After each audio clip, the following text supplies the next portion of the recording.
Hey there and welcome. Today we are diving into the secret language of data. You ever get that feeling that companies know what you want, maybe even before you do? Well, it's not magic, I promise you. It's all about taking millions, even billions of numbers and finding a compelling story inside. And we're going to break down the two main ways they do it. Think about it. Every single click, every purchase, every minute of every day, we're all creating this absolute tsunami of data. It's just everywhere. But by itself, data is really just noise, right? The real question, the one that entire industries are built on, is this: what is the story hidden inside all of that information? And that is exactly what we're here to figure out. So here's our game plan. First up, we're going to meet the storyteller, the data analyst. Then we'll get into their two most powerful tools, what I like to call the mirror, which is for seeing what's happening right now, and the telescope, for peering into the future. And finally, we'll see exactly how analysts use that telescope to make some incredibly smart predictions. All right, so who are these people who can translate all this data? Let's bring on the hero of our story, the data analyst. You could think of them as this vital bridge, connecting a massive flood of raw information to a single smart decision. You know, a data analyst's job is really split between two different worlds. On one hand, they've got to be able to describe what the data is showing them right now. But where they really shine, their real power, is in making inferences, basically educated guesses about what that data could mean for the future. They're kind of part historian, part fortune teller, and their main goal is to help all of us make smarter choices by showing us the story that was hiding in the numbers all along. So to do all of that, an analyst needs a toolkit, and their number one most fundamental tool is statistics. The first type is what we're calling the mirror, and it's exactly what it sounds like. It's all about looking at the data you already have and describing precisely what you see. No guesswork, no predictions, just the facts. And here's the official name for it: descriptive statistics. This is just the practice of boiling down data to make it easy to understand. So picture a retail manager looking at last month's sales numbers. They'd use charts and graphs to see which products were the most popular, or they might calculate the average, or the mean, sale amount. They aren't trying to predict next month's sales yet. They're just getting a perfectly clear picture of what already happened. That's the mirror hard at work.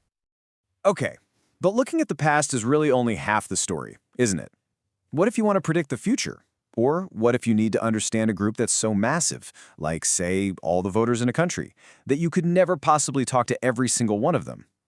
For that job, a mirror just isn't going to cut it. You need a telescope. And this slide, this right here, really gets to the heart of it all. The mirror, or descriptive statistics, asks a pretty simple question: what does my data look like right now? But the telescope, inferential statistics, asks a much more powerful one.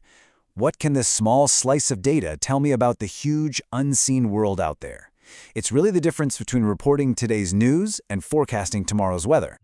So, how in the world does this telescope even work? Well, it's based on this incredibly powerful but simple idea. Since it's pretty much impossible to survey every person in a city or test every single product that comes off an assembly line, we just don't.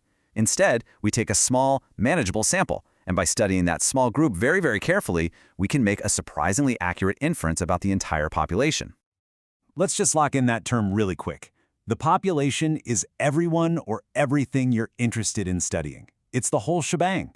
For instance, if you're studying the biggest companies in America, your population would be all 500 companies on the Fortune 500 list, the whole group.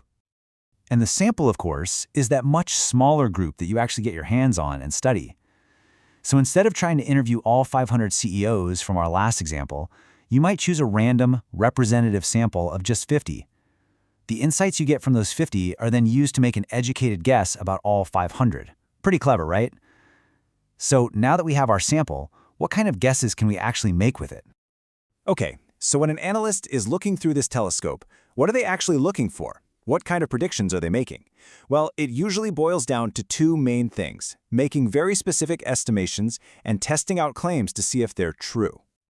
This is where that educated guess gets really specific. On one side, you've got estimation. This is all about trying to find an exact value. Like, for example, predicting that next year's sales revenue will be exactly $3,284,500. Super precise.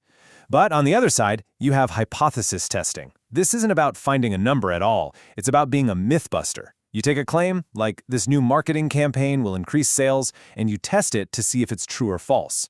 One gives you a target to aim for, the other gives you a simple yes or no answer. And really, that's the story of statistics in a nutshell. You have the mirror, that's descriptive stats, to understand the world as it is right now. And you have the telescope, inferential stats, to predict what's just around the corner, either by estimating a value or by testing a claim. It's an unbelievably powerful toolkit for turning all that noise into real knowledge. Which kind of leaves us with one final thought. Now that you know how it works, if you could use data to predict just one thing about the future, what would it be?